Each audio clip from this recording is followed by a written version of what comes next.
ಈಗಾಗಲೇ ಮುಖ್ಯಮಂತ್ರಿಗಳು ಹೇಳಿದ್ದಾರೆ, ಉಪಮುಖ್ಯಮಂತ್ರಿಗಳು ಕೂಡ ಹೇಳಿದ್ದಾರೆ, ಹಲವಾರು ಮಂತ್ರಿಗಳು ಕೂಡ ಹೇಳಿದ್ದಾರೆ. ಸೊ ಈ ವಿಚಾರವಾಗಿ ಹೈಕಮಾಂಡ್ ಏನು ತೀರ್ಮಾನ ತೆಗೆದುಕೊಳ್ಳುತ್ತೆ ಅದೇ ಅಂತಿಮ ನಿರ್ಧಾರ.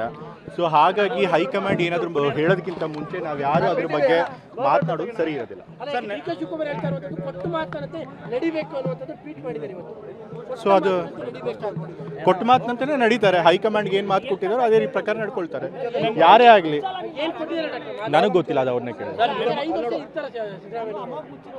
ಮುಖ್ಯಮಂತ್ರಿಗಳು ಏನು ಹೇಳಿದ್ದಾರೆ ಈಗಂತೂ ಸದ್ಯಕ್ಕೆ ನನಗಂತೂ ಆ್ಯಸ್ ಎ ಪಾರ್ಟಿ ವರ್ಕರ್ ಆಗಿ MLA ಆಗಿ ಈಗ ಸದ್ಯಕ್ಕೆ ಮುಖ್ಯಮಂತ್ರಿಗಳನ್ನು ಬದಲಾಯಿಸೋ ಪರಿಸ್ಥಿತಿ ಅಂತೂ ನನಗೆ ಕಾಣಿಸಿಲ್ಲ. ಯಾಕೆ ಅಂತಂತಂದರೆ ಮುಖ್ಯಮಂತ್ರಿಗಳ ಮೇಲೆ ಯಾವುದೇ ದೂರಿಲ್ಲ, ಹಗರಣ ಅಂತ ಏನಿಲ್ಲ, ಒಳ್ಳೆ ಆಡಳಿತ ಕೊಟ್ಟಿದ್ದಾರೆ, MLAಗಳು ಅವ್ರ ಪರವಾಗಿದ್ದಾರೆ.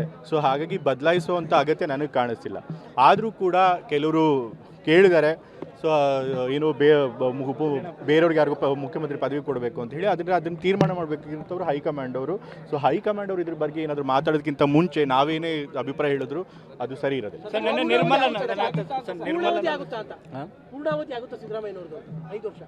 ನಂಗೆ ಈಗ ಹೇಳಿದ ಹೈಕಮಾಂಡ್ ಅವ್ರು ತೀರ್ಮಾನ ತಗೋಬೇಕು. ಹೈಕಮಾಂಡ್ ಅವ್ರು ಏನು ತೀರ್ಮಾನ ತಗೋತಾರೆ ಅದಕ್ಕೆ ಎಲ್ಲರೂ ಕೂಡ ಬರ್ತಾರೆ. ಇವತ್ತಿನ ಪರಿಸ್ಥಿತಿಯಲ್ಲಿ ನನಗೆ ವೈಯಕ್ತಿಕವಾಗಿ ಅನ್ಸೋದು ಖಂಡಿತ ಸಿದ್ದರಾಮಯ್ಯ 5 ವರ್ಷ ನಡೆಸ್ತಾರೆ. ನಿರ್ಮಲಾನಂದ ಶ್ರೀಗಳು ಕೂಡ DK ಶಿವಕುಮಾರ್ಗೆ CM ಪಟ್ಟ ಬಿಟ್ಕೊಡ್ಬೇಕು ಅನ್ನೋ ಮಾತು. ಈಗ ನಮ್ಮ ಪಕ್ಷದಲ್ಲಿ ಯಾರು ಮುಖ್ಯಮಂತ್ರಿ ಆಗಬೇಕು ಆಗಬಾರ್ದು ಅನ್ನೋದು ಡಿಸೈಡ್ ಮಾಡಬೇಕಾದ್ರು ನಮ್ಮ ಪಕ್ಷದವರು. ಸೊ ಬೇರೆಯವ್ರು ಯಾರು ಅದ್ರ ಬಗ್ಗೆ ಏನಾದರೂ ಅಭಿಪ್ರಾಯ ವ್ಯಕ್ತಪಡಿಸಿದ್ರೆ ಅದಕ್ಕೆ ನಾವು ಪ್ರತಿಕ್ರಿಯಿಸಬೇಕು. ಈಗ ಪಕ್ಷದ ವಿಚಾರಗಳನ್ನೆಲ್ಲ ಆ ರೀತಿ ನಾವ್ಯಾಕೆ ಮೀಡಿಯಾ ಮುಂದೆ ಚರ್ಚಿಸಬೇಕು? ಅದನ್ನೆಲ್ಲ ಮಾತನಾಡಬಾರ್ದು. ನಾವು ಮಾತನಾಡೋದು ಯಾರು ಏನಾದರೂ ಮಾತಾಡ್ಕೊಳ್ಳಿ, ಬಟ್ ಆ ಥರ ವಿಚಾರಗಳನ್ನ ಮೀಡಿಯಾ ಮುಂದೆ ಚರ್ಚೆ ಮಾಡ್ಬೋದು. 2-3 ದಿನದಲ್ಲಿ ಸಿಹಿ ಸುದ್ದಿ ಬರುತ್ತೆ ಅಂತ ಇಕ್ಬಾಲ್ ಹುಸೇನ್ ಅವರು ಹೇಳಿದ್ದಾರೆ. ಅವ್ರನ್ನೇ ಕೇಳಿ. ಅದು ನನಗಂತೂ ಗೊತ್ತಿಲ್ಲ ಅದ್ರ ಬಗ್ಗೆ. ಇಲ್ಲ CM ಅವರಾಗಲಿ ಅಥವಾ ಬೇರೆ ನಾಯಕರುಗಳಾಗಲಿ ಯಾರು ಪವರ್ ಶೇರಿಂಗ್ ಬಗ್ಗೆ ಮೊದಲೇ ತೀರ್ಮಾನ ಆಗಿತ್ತು ಅನ್ನೋದನ್ನು ಯಾರು ನನಗೆ ಹೇಳಿಲ್ಲ. ಫಸ್ಟ್ ಟೈಮ್ ಶಾಸಕರೆಲ್ಲರೂ ಕೂಡ ನಾಯಕತ್ವ ಬದಲಾವಣೆಗೆ ದೆಹಲಿ ಮಟ್ಟಕ್ಕೆ ಹೋಗಿ ಲಾಬಿಯನ್ನು ಮಾಡ್ತಾ ಇರುವಂಥದ್ದು ಇದೇ ಫಸ್ಟ್ ಟೈಮ್ ಅನ್ಸುತ್ತೆ. ಇದೇ ಫಸ್ಟ್ ಟೈಮ್ ಏನಂತಿಲ್ಲ, ಬೇರೆ ಸರ್ಕಾರದಲ್ಲೂ ಕೂಡ ಬೇರೆ ಪಕ್ಷದ ಸರ್ಕಾರಗಳಿದ್ದಾಗಲೂ ಈ ರೀತಿ ಕೂಗು ಇದ್ದೇ ಇದೆ. ಈಗಿರೋಂಥ ಮುಖ್ಯಮಂತ್ರಿಗಳನ್ನ ಇಳಿಸಿ ಬೇರೆಯವ್ರು ಮಾಡಿ ಅಂತ ಕೆಲವು ಕೇಳ್ತಾರೆ. ಮುಖ್ಯಮಂತ್ರಿ ಕಕ್ಷಿಗಳ ಎಲ್ಲ ಪಕ್ಷಗಳು ಬೇಕಾದ ಜನ ಇದ್ದೇ ಇರ್ತಾರೆ. ಸೊ ಅವ್ರ ಕೇಳೋದ್ರೊಳಗೆ ಏನು ತಪ್ಪಿಲ್ಲ.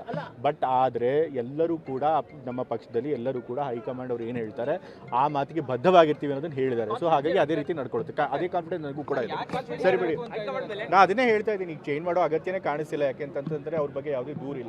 ಸೊ ಅನಗತ್ಯವಾಗಿ ಬದಲಾವಣೆ ಕೂಗೆ ಬರಬಾರ್ದಾಗಿತ್ತು, ಆದರೂ ಕೂಡ ಬಂದಿದೆ. ಬಟ್ ಹೈಕಮಾಂಡ್ ಅದ್ರ ಬಗ್ಗೆ ಇತ್ಯರ್ಥ ಮಾಡ್ತಾರೆ. ಇವತ್ತು ಕೂಡ DK ಶಿವಕುಮಾರ್ ಒಂದು ಪೋಸ್ಟ್ ಹಾಕಿದ್ದಾರೆ, ಕೊಟ್ಟ ಮಾತನ್ನು ಉಳಿಸ್ಕೊಳ್ಳೋದು. ನಾನು ಹೇಳಿದ್ನಲ್ಲ, ಹೈಕಮಾಂಡ್ ಅವ್ರಿಗೆ ಏನು ಮಾತು ಕೊಟ್ಟಿದ್ದಾರೆ ಆ ಮಾತಿನಂತೆ ನಡೀತಾರೆ ಎಲ್ಲರೂ ಕೂಡ.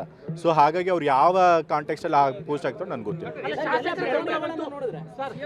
ನಮ್ಮ ಪಕ್ಷದಲ್ಲಿ ಯಾರಿಗೆ ಎಷ್ಟು ಶಾಸಕರ ಬೆಂಬಲ ಇದೆ ಅದನ್ನೆಲ್ಲ ನಾವು ಮೀಡಿಯಾ ಮುಂದೆ ಆಗಲಿ ಅಥವಾ ಬೀದಿನಲ್ಲಿ ಆ ರೀತಿ ಚರ್ಚೆ ಮಾಡಿಕೊಡೋದು. ನಾನು ಈಗಾಗಲೇ ಹೇಳಿದ್ನಲ್ಲ, ನಾನು ವೈಯಕ್ತಿಕವಾಗಿ ಈಗಲೂ ಕೂಡ ಸಿದ್ದರಾಮಯ್ಯ ಅವರೇ ಮುಖ್ಯಮಂತ್ರಿಗಳು ಮುಂದುವರಿತಾರೆ, 5 ವರ್ಷ ಕಂಪ್ಲೀಟ್ ಮಾಡ್ತಾರೆ ಅನ್ನೋ ನಂಬಿಕೆ ನನಗಿದೆ.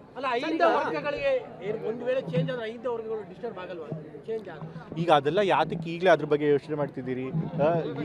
ಫಸ್ಟ್ ಆಫ್ ಆಲ್ ಮುಖ್ಯಮಂತ್ರಿಗಳು ಬದಲಾವಣೆ ಆಗ್ತಾರೆ ಅಂತ ಯಾರು ಕೂಡ ಹೇಳಿಲ್ಲ. ಯಾರೋ ಒಂದಷ್ಟು ಜನ ಕೇಳಿದ್ದಾರೆ. ಸೊ ಅಷ್ಟಕ್ಕೆ ಮುಖ್ಯಮಂತ್ರಿ ಬದಲಾವಣೆ ಆಗುತ್ತೆ ನೀವ್ ಹೇಗೆ ಹೇಳ್ತೀರಿ? ನೋಡಿದ್ರೆ ಒಪ್ಪಂದ ಆಗಿತ್ತು, ಚರ್ಚೆ ಆಗಿತ್ತು ಅಂತ ಏನಾದರೂ ನಮ್ಗೆ ಅನ್ಸುತ್ತೆ? ನಾನು ಈಗಾಗಲೇ ಹೇಳಿದ್ನಲ್ಲ, ನನಗೆ ತಂದೆಯವರಾಗಲಿ ಅಥವಾ ಬೇರೆ ಇನ್ಯಾವುದೇ ನಾಯಕರಾಗಲಿ ಆ ರೀತಿ ಒಪ್ಪಂದ ಆಗಿತ್ತೆ ಅನ್ನೋದ್ರ ಬಗ್ಗೆ ನನಗೆ ಹೇಳಿಲ್ಲ. ಸೊ ಹಾಗಾಗಿ ಸೀಮಿತ ಕಮ್ಯುನಿಟಿಗೆ CM ಸ್ಥಾನ ಕೇಳ್ತಾ ಇರುವಂಥದ್ದು, ಮತ್ತೆ ಬೇರೆ ಕಮ್ಯುನಿಟಿಯವರು ಕೂಡ ನಾವು ಅದ್ರ ಬಗ್ಗೆ ನಾನು ಮಾತನಾಡಬೇಕಾಗಿಲ್ಲ. ಹೈಕಮಾಂಡ್ ಅವರು ಎಲ್ಲ ಫ್ಯಾಕ್ಟರ್ಸ್ನು ಕೂಡ ಪರಿಶೀಲನೆ ಮಾಡಿ ಪಕ್ಷಕ್ಕೆ ಯಾವುದು ಒಳ್ಳೆಯದೋ ಅದ್ರ ಪ್ರಕಾರ ತೀರ್ಮಾನ ತೆಗೆದುಕೊಳ್ಳಿ.